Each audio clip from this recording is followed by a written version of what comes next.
मोदी सरकार से लेकर आरबीआई तक आजकल लोगों को बैंकिंग से जोड़ना चाहते हैं। इसके लिए तरह तरह के नियम लाए जा रहे हैं और योजनाएं भी चलाई जा रही हैं।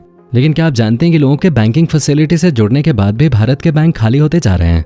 जी हाँ, आपने बिल्कुल सही सुना। आरबीआई से लेकर अर्थशास्त्री तक इस बात को लेकर परेशान है कि आखिर भारत के बैंकों में पैसा कम क्यों आ रहा है। अब सोचिए कि जमा करने वालों की संख्या कम और बैंकों से लोन लेने वालों की संख्या ज्यादा, तो क्या ऐसे में बैंकों का लंबे समय तक टिका रह पाना संभव है? लेकिन सवाल ये उठता है कि अगर भारत के बैंकों में पैसा नहीं है तो भारत से पैसा जा कहाँ रहा है? दोस्तों, भारत के बैंक क्यों खाली हो रहे हैं? क्या है इसके पीछे की वजह? जानेंगे आज के इस वीडियो में। लेकिन उससे पहले अगर आपने अभी तक हमारे चैनल को सब्सक्राइब नहीं किया है तो अभी कर लीजिए। दोस्तों, इन वजहों को जानने से पहले सबसे पहले हम आपको ये बताएं कि आरबीआई के ताजा आंकड़े क्या कहते हैं।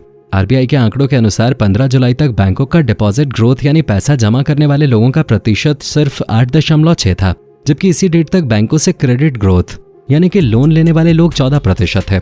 यानी कि बैंकों में जमा करने वाले लोगों की संख्या बैंकों से पैसा उधार, जिसे हम लोन कहते हैं, लेने वालों की संख्या का बिल्कुल आधा है। और अब तो त्योहारी सीजन भी शुरू हो चुका है। आरबीआई के अनुसार त्योहारी सीजन में बैंकों से लोन लेने वाले लोगों का परसेंटेज और बढ़ जाएगा। अब आप खुद ही सोचिए कि अगर बैंकों में लोग पैसा जमा नहीं करेंगे, ऊपर से लोन लेने वाले लोगों की संख्या बढ़ती जाएगी, तो बैंकिंग सिस्टम आखिर कब तक चल पाएगा? अब आज के जमाने में शायद ही कोई ऐसा व्यक्ति हो जिसका बैंक में खाता ना हो। आजकल हर कोई बैंकिंग सुविधा से जुड़ा हुआ है और कुछ गरीब और पिछड़े लोग जो बैंकों से नहीं जुड़े हुए थे, उन्हें सरकार जीरो बैलेंस जैसी सुविधाएं देकर बैंकों से जोड़ने का काम कर रही है। कुल मिलाकर आजकल हर व्यक्ति बैंक से कनेक्टेड है। कुछ एक को छोड़कर हर एक के पास बैंक में अपना एक अकाउंट है। और आप बैंकों से जुड़े हैं तो आप ये भी समझ ही रहे होंगे कि बैंक आपकी जमा पूंजी पर ब्याज कम देता है, जबकि अगर आप बैंक से कर्ज या लोन लेते हैं तो उस पे आपसे मोटी रकम ब्याज के रूप में वसूली जाती है। आप में से कुछ लोगों ने एफडी और पीपीएफ जैसी सुविधाएं ले रखी होंगी और वो जानते होंगे कि इन सुविधाओं पर बैंक सिर्फ 6 से 8% ही इंटरेस्ट देती है। और अगर आप बैंक से लोन लेते हैं तो उस लोन पर बैंक आपसे 10 से 14% तक इंटरेस्ट वसूलता है। यानी बैंक आपकी जमा पूंजी पर आपको कुछ देना दे, अपने कर्ज पे आपसे अच्छी खासी वसूली तो कर ही लेता है। लेकिन कस्टमर्स को बैंकों में पैसा जमा करने के लिए प्रोत्साहित किया जा सके, इसके लिए अब बैंकों ने अपनी जमा पूंजी पर इंटरेस्ट रेट बढ़ाने का ऐलान किया है।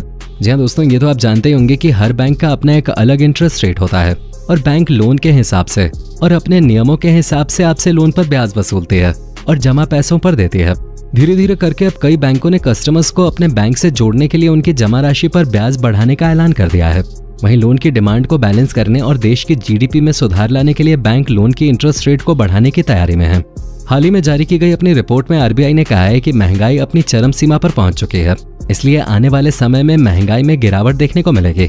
रिपोर्ट के मुताबिक साल 2023 की जनवरी से मार्च तक ही महंगाई घटकर 6% से नीचे पहुंच जाएगी, जबकि इस महंगाई को 4% तक पहुंचाने के लिए अभी 2 साल का और समय लगेगा। आरबीआई के मुताबिक महंगाई के गिरते ही चीजें सस्ती होने लगेंगी और आर्थिक गतिविधियों में बदलाव के कारण लोन की मांग तेजी के साथ बढ़ेगी। आरबीआई की इस रिपोर्ट से ये तो साबित हो गया कि आज के समय में जहां बैंकों से लोन की डिमांड बढ़ रही है, वहीं डिमांड आने वाले समय में दोगुनी गति पकड़ने वाली है। और आरबीआई ने अपनी इस रिपोर्ट के जरिए बैंकों को ये संकेत भी दे दिए हैं कि बैंकों को लोगों को पैसा जमा करने के लिए ज्यादा से ज्यादा इनकरेज करना है, ताकि आने वाले समय में बढ़ते लोन्स की डिमांड को बैंक पूरा कर सकें।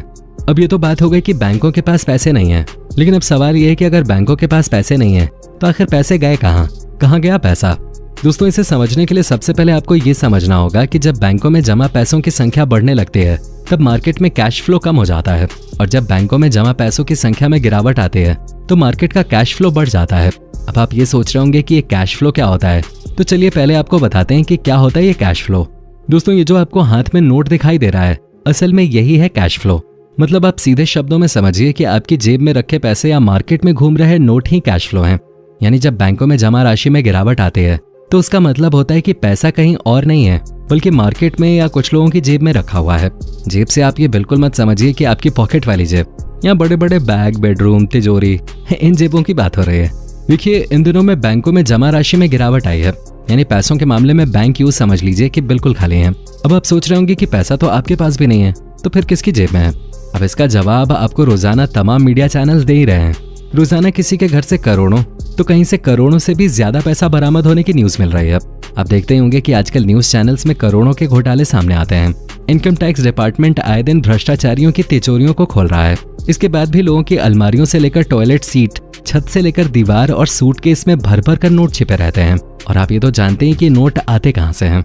अब आप खुद ही सोचिए, जब ये लोग करोड़ों रुपए यूं घरों में छिपा कर रखेंगे तो बैंकों में जमा राशि में बढ़ोतरी कैसे होगी?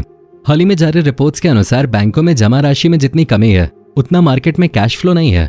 और कैश फ्लो क्यों नहीं है ये तो आप समझ ही गए होंगे कि जब कुछ लोगों के घरों में नोटों की गड्डियां छिपी हुई रखी हैं तो कैश फ्लो कहां से होगा? अब आप ये भी जान लीजिए कि कैश फ्लो में विदेशों से आने वाले पैसे का भी बहुत बड़ा योगदान है। जी हाँ दोस्तों, हाल ही में जारी की गई कुछ रिपोर्ट्स के मुताबिक भारत में सबसे ज्यादा पैसा अमेरिका से आता है। रिपोर्ट्स ये भी कहती हैं कि कोरोना की वजह से आने वाले समय में खाड़ी देशों से आने वाली रकम में 30% तक की कमी आएगी, क्योंकि यहाँ से इन देशों में जाने वाले लोगों की संख्या में गिरावट दर्ज की जा रही है। विदेशों से आने वाली रकम में अमेरिका से भारत में 20% हिस्सा आ रहा है। इस मामले में अमेरिका ने यूएई को पीछे छोड़ दिया है। हाल ही में जारी एक रिपोर्ट में यह भी कहा गया है कि विदेशों से भारत में आने वाले पैसे के मामले में अमेरिका, यूके और सिंगापुर का हिस्सा 36% है। यानी सबसे ज्यादा भारत में विदेशों से आने वाली रकम के मामले में ये देश टॉप पर हैं और सबसे ऊपर आता है अमेरिका। रिपोर्ट के मुताबिक यूएई से सबसे ज्यादा पैसा भारत के केरल, तमिलनाडु और कर्नाटक में आता है। दोस्तों, ये तो आप जानते ही होंगे कि किसी भी देश के विकास और उसकी गिरावट में उस देश के नागरिकों का बहुत बड़ा हाथ होता है। अगर देश में भ्रष्टाचार जैसी दीमक जन्म न ले तो वो देश आसानी से तरक्की कर सकता है, जबकि कुछ लोगों की वजह से देश की आर्थिक स्थिति डगमगा भी सकती है। भारत में बैंकों को भी खाली करने में कहीं ना कहीं हम सब का बहुत बड़ा हाथ है। इसलिए हमें ये समझना चाहिए कि देश के हित के लिए कौन से कदम सही रहेंगे और कौन से गलत। अपने देश की जीडीपी में ग्रोथ और आर्थिक स्थिति खराब ना हो, इसके लिए हमें पूरा योगदान देना होगा। घरों में या बैगों में नोट छुपाने से कुछ नहीं होगा। दोस्तों, अब मैं ये उम्मीद कर सकता हूँ कि आपको ये समझ में आ गया होगा कि भारत में पैसा जा कहाँ रहा है या बैंक खाली क्यों हो रहे हैं। दोस्तों, अपने देश की अर्थव्यवस्था को बिगाड़ने में भी हम सभी का उतना ही हाथ है और इसे सुधारने के लिए भी हमें अपना पूरा योगदान देना होगा। कैश फ्लो कम ना हो और बैंकों से पैसा खाली ना हो, इसके लिए आपको भी पूरी कोशिश करनी होगी। उम्मीद है आपको ये वीडियो अच्छी लगी होगी और आपको ये समझ में आ गया होगा कि भारत के बैंक खाली क्यों होते जा रहे हैं। दोस्तों, इसी तरह की नॉलेजफुल वीडियोस देखते रहने के लिए आज ही हमारे चैनल को सब्सक्राइब कर लें और बेल आइकन को दबा दें, जिससे आने वाली वीडियोस की नोटिफिकेशंस आपसे बिल्कुल भी मिस ना हो। हम मिलते हैं आपसे अगली ऐसी ही नॉलेजेबल वीडियो में। तब तक अपना ध्यान रखें और हाँ, नोटों को घरों में नहीं बैंक में सजाइए।